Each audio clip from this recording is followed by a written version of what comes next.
Now, this next presenter is fascinating to me because of the background. Lauren Browning is an artist now who specializes in carving stone to make flowing organic sculptures, and rocks have always been her focus.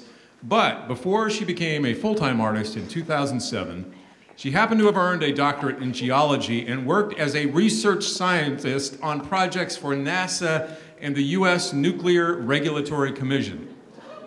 So now, would you please welcome the radioactive sculptor, Lauren Browning. Lauren on the main stage.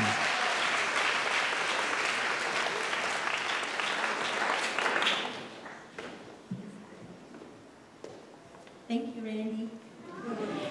It is a great pleasure for me to be here tonight. I love the McNay Art Museum, and I get a chance to talk with you here about abstract sculpture, a passion of mine. So I'm very excited. Let's get started. Let's see, push the tab. Can you hear me? Good. Okay, let's do it. Abstract sculptures can't be judged by how well they represent familiar objects, but there are many ways to assess their merit. Just ask the art historians, sculpture huggers, people who look for hidden penises or socio-political meaning in every piece, or that guy on Facebook, the artist. What's best for you? You'll have to answer that on your own, but I might be able to help you see the artwork itself through different eyes. For the past 8 years, I've been carving abstract stone sculptures without preconceptions about the end result. I just carve. I'm in the moment, exploring the creative possibilities and having fun. Sometimes seeing the beauty can be challenging. I discovered mud clumps that looked like cancerous moles as I carved on this stone. After I removed them, the rock became Swiss cheese. Yet that turned out fine because my work is all about the process of creative discovery. I keep on exploring possibilities until I'm satisfied. And I almost always find something worthwhile in other people's work, too. I try to be patient because the subtleties and depth of many abstract works unfold slowly and naturally over time. Seeing abstract art through the eyes of other artists expands my own range of creative possibilities. With that spirit, I want to show you what I see in abstract sculptures. Then I will reveal this artist's secret for how to love abstract art. There's only one ground rule for this discussion. It's all about you.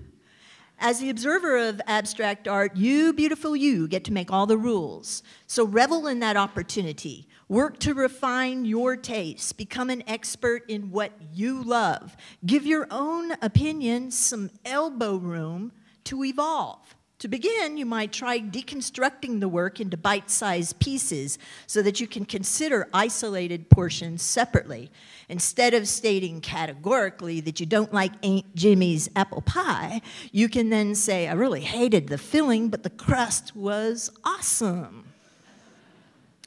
Curves are an important part of many abstract works because they convey an organic emotional feel. Subtle changes in the character of a curve can be enough to breathe life into a massive sheet of metal. Even if we can't see those changes, a curve's delicate grace can be felt. Sculptures with an intricate nesting of curves might seem formidably complex. This is a piece of mine. But you can simplify by focusing your attention on a single curve or a small group of curves.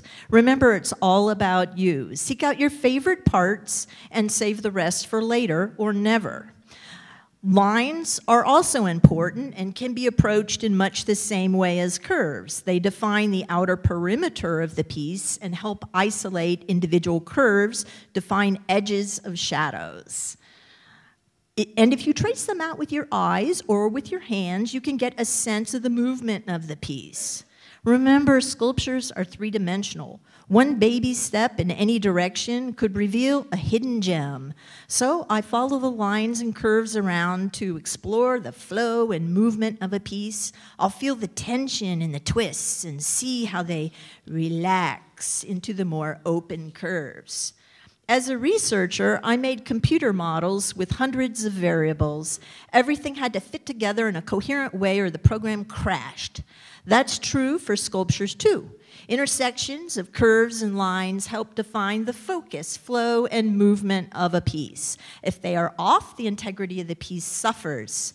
Sculptures, like this one by Danville Chadbourne, impart a sense of movement, and they take on a life of their own. We've seen an example of tension and release in the transition from tight curves to loose one. Here, the movement is a sudden change in symmetry.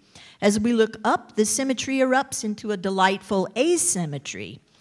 Any change can be perceived as movement. This sculpture starts with a looser transition from symmetrical to asymmetrical. Additional changes in the color, brightness, transparency, textures, and shininess add to the sense of movement.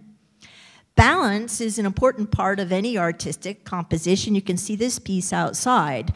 Movement can be achieved by even a slight shift in the balance and center of gravity. In this example, it's as if a force pushed the work to the left and the top collapsed slightly forward in a whiplash-type response. Sculptures take on new personalities under different lighting. I placed my sculpture Empathy by a window to watch it change daily with the weather. Lighting can make high drama shadows or soften the contrast between ridges and valleys. Change the lighting and you have a different piece of artwork. Finally, the secret that I promised to tell you about is right here in this funky mud puddle. When artists talk about their inspirations in nature, they may be referring to a mud puddle. Learn to love the details of the world around you, and you will know exactly how to love abstract art. I was walking with abstract artist Sandy Whitby when suddenly she dropped to the pavement and began admiring the colors and textures of mold on the concrete walkway. She was at work, adding to her creative repertoire. Beautifully. I routinely incorporate familiar components into my work and arrange them in personal ways. On a trip to the Pacific Northwest, I noticed that waves had cut away shadows in the sand around driftwood and made a series of sandy ripples nearby. Later, similar features appeared in my work. Remember, it is all about you. Revel in the details that make your hair stand on end, and I bet you'll discover that the whole world is a little bit brighter and that you love abstract sculptures too. Thank you.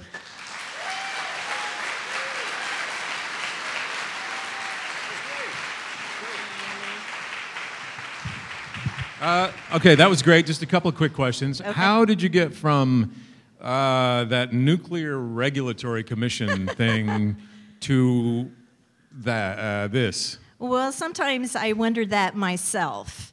But basically, I'm happier now, I think, so I think I made the right decision. How would you tell people out here who might have real jobs or more traditional jobs? No, that isn't what I meant. You know what I mean. To make that transition, did you go to school? Did you always want to do this? Did you dabble on the side before you jump full-time into it? I kind of took the lemming approach and just went right off the cliff and never looked back. And now, do you see these sculptures in your head beforehand, or you said the process is? I don't. I look at the rock and I just make a cut on it and I sit back and look at that and think, you know, it needs a little something on the other side. So I'll go over there and I'll do something over there and then I'm like, wow, you know, now we need a third thing. And it just goes on like that. And how about endlessly. Supporting yourself? Was that tough when you went from oh, yeah. nukes to rocks? I'm going to be passing around my hat after this talk. Well, give it up for Lauren Browning. Thank you very much. Great job. And where can they see your stuff? I'm sorry, and where can they see your stuff besides out front if they need more info?